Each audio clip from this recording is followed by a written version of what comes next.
Alamisa novembre kalo tile mugan san 2025 Mali kɔnɔ ani Mali kɔ kan aw bisimila a ka kunnafoni sentelima kɛnɛ kan Maliba TV 1 jabaranso kan. Kunnafoni daminɛ la araba o araba ministre ka lala ɲɔgɔn bɛ kɛ kunungo araba novembre kalo tile 19 san 2025 ministre ka lala ɲɔgɔn senfɛ min bɛ ɲɛsi conseil des ministres ma olu ka plan d'action gouvernemental olu walankata u ka ministre ka lala ɲɔgɔn senfɛ min ɲɛmaya to minɛlen don cɛmancɛ fanga ɲɛmaa général d'armée Assimi Goïta bolo u y'a jira k'a fɔ ko baarakɛtɔw k'a bɛ t'i jɔ 132 ɲɔgɔnna bɔɲɔgɔnko la nka ko 100 k'a bɛ t'i jɔ sara 43 ɲɔgɔnna bɔɲɔgɔnko la o baaraw de kɛra ko u buwa fɛnɛ k'u bɛn'u fanga fara ɲɔgɔn kan yaasa baara tɔ minnu bɛ ka se ka na olu bɛɛ lajɛlen ka se ka kɛ ka bɛn waati kofɔlen ma.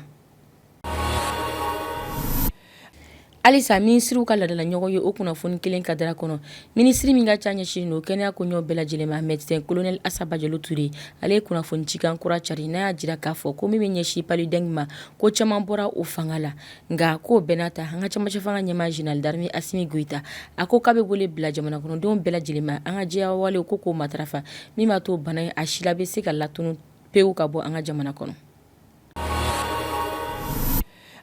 Alisa an bɛ to an ka kunnafoni sentelima kadira kɔnɔ min bɛ ɲɛsin yuruku kɛlɛli ma douane mɔgɔ olu y'o ta k'o kɛ u miiriya ko ye n'o u bɛ k'o waleya diɲɛ don o don o de kadira kɔnɔ douane ka ca min ɲɛsilen don brigade fluviale ma olu ye bolodakɛ kulun 2 kan ni o kulun 2 kɔnɔ sɛgɛsɛgɛli tɛmɛnen ya kɔfɛ u y'a jira k'a fɔ k'a bɛ t'i jɔ sogo tiɲɛni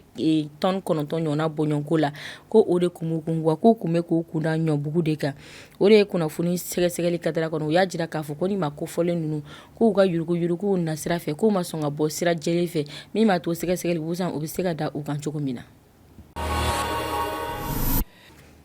Ni an bɔra yen an bɛ taa kɔnkan kibaruyaw dakun na a jirala k'a fɔ ko maa 9 minnu kan k'u bolo mana bɔ jamanakuntigi kalafili nɔfɛ nka min bɛ ɲɛsin fanga garadaba ma ko o maa kelen k'o si ma ye nin na kunnafoni sɔrɔlen y'a jira k'a fɔ k'a bɛ n'a fɔ Mamadi Dunbiya ko siralatigɛ jɛlen b'a bolo min b'a to a bɛ se ka nin jɔyɔrɔ in ta hakilina jiginna u ka jamanakuntigi kalafili o bolodalen don ka kɛ ni décembre kalo tile 28 san 2025.